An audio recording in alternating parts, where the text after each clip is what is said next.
여러분, 요즘 보이스피싱이 얼마나 무서워졌는지 아세요? 예전엔 전 재산을 잃는 게 최악이었지만 요즘은 빚까지 생길 수 있는 상황이 돼버렸어요. 심한 경우엔 억대 대출 피해도 있더라고요. 범죄자들이 여러분 명의로 비대면 대출을 받아가는 수법을 사용하기 때문입니다. 그래서 저는 가족들 모두 여신 차단 안심 서비스에 가입시켰어요. 이게 뭐냐면 본인이 해지하기 전까지는 대출을 아예 못 받게 막아주는 거예요. 비대면 대출, 대면 대출 전부요. 1분만 투자해서 신청하시면 여러분과 가족의 돈을 지킬 수 있으니까 꼭 시간 내서 해보세요.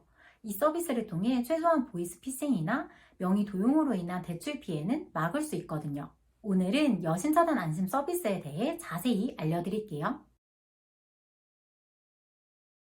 안녕하세요. 은공입니다.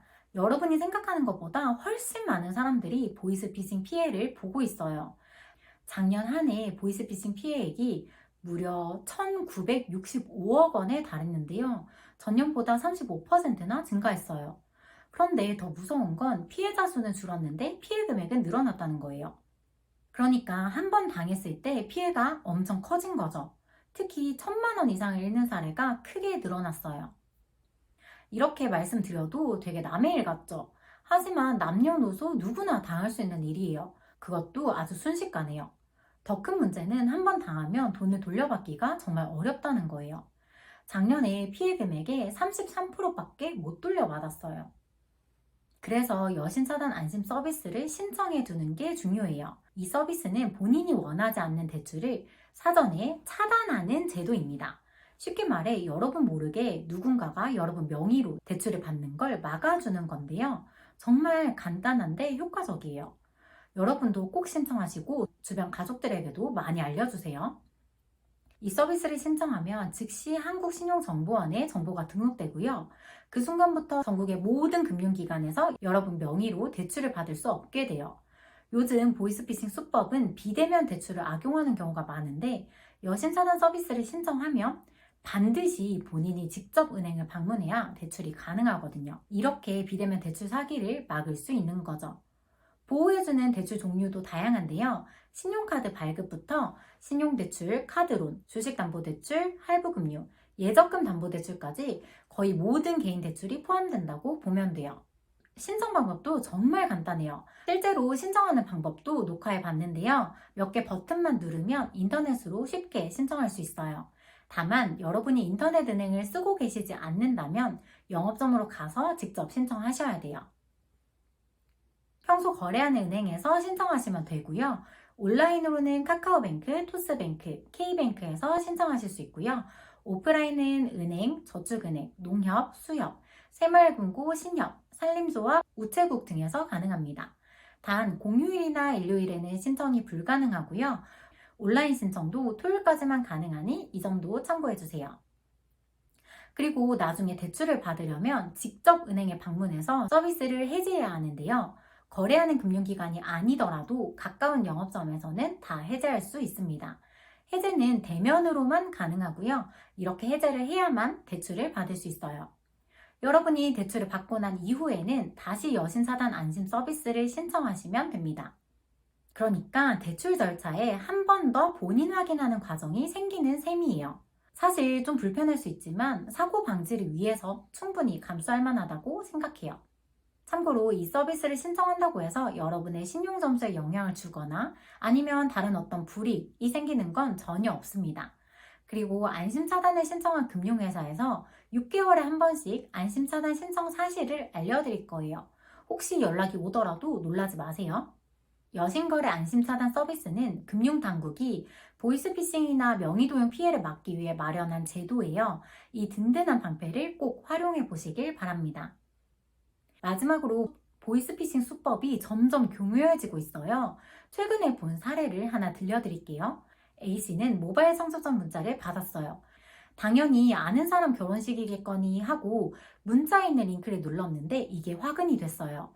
A씨도 모르게 휴대폰에 악성 앱이 설치됐고 개인정보를 싹 빼갔대요. 그 정보로 휴대폰 본인 인증을 해서 은행 3곳에서 예금을 해지하고 대출까지 받았다고 해요. 결국 1억 원이나 되는 피해를 당한 사례인데요. 여러분, 이런 일 당하지 않으려면 어떻게 해야 할까요? 우선 여러분한테 오는 문자들 정말 조심하셔야 돼요. 택배나 은행 이런 것들도 정말 많이 사칭하거든요. 절대 그 번호로 전화하거나 링크 누르시면 안 되고요. 확인해보고 싶다 하시면 해당 회사 공식 앱이나 홈페이지에 찾아가서 거기 있는 번호로 직접 전화해보셔야 돼요. 악성 앱이 설치되면 대표 번호로 전화를 걸더라도 사기범에게 연결이 되거든요. 그리고 개인정보도 유출될 수 있어요. 그래서 링크를 누르는 건 더욱 조심하셔야 돼요. 예방하기 위해서는 휴대폰 설정에서 알 수 없는 출처의 앱 설치, 이 항목을 제한하는 것도 도움이 될 수 있어요. 솔직히 저는 이런 게 무서워서 올리브영에서 보내는 광고 문자의 링크도 안 눌러보거든요. 그런 습관을 여러분도 만들어 두시면 좋습니다. 또한 대출 관련해서도 조심해야 할 게 있어요. 유튜브나 인터넷에서 광고하는 대출에 절대로 개인 연락처를 남기지 마세요. 정상적인 대부 업체는 본인의 연락처를 홍보하지 고객의 연락처를 요구하지 않습니다. 또한 대출을 갈아탈 때도 주의가 필요한데요.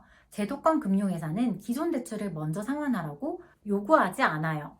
정상적인 절차는 새 대출을 받고 난 후에 기존 대출을 갚는 거예요. 따라서 선입금을 요구한 대출은 무조건 사기라고 생각하시면 돼요. 단기간에 신용점수를 올려주겠다는 것도 다 거짓말이에요.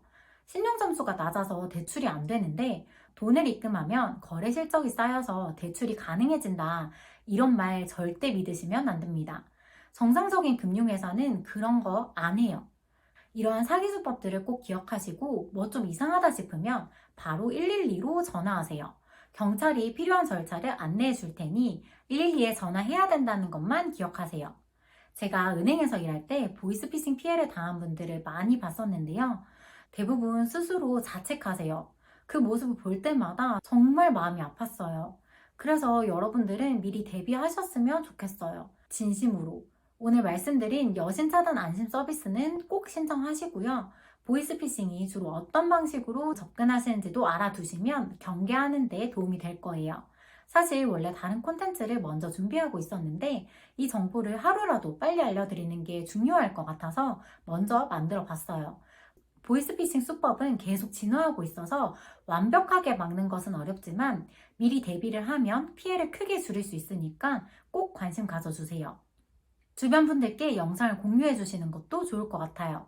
이번 영상에서는 피해를 막기 위한 대비 방법과 보이스피싱 유형을 몇 가지 설명드렸는데요. 제가 여기에 추가로 하나 더 하고 있는 게 있어요. 바로 나도 모르게 내 명의로 휴대폰이 개통되는 것을 막아주는 엠세이퍼의 휴대폰 가입 제한 서비스인데요. 궁금하신 분들은 이전 영상을 참고해 주시면 좋을 것 같아요. 여러분, 제가 늘 말씀드리죠? 금융상품을 충분히 이해하고 현명하게 선택하세요. 제가 불필요한 실수와 비용을 줄여드릴게요. 오늘도 영상 시청해주셔서 감사드리고요. 여러분의 안전한 금융생활을 응원하겠습니다. 감사합니다.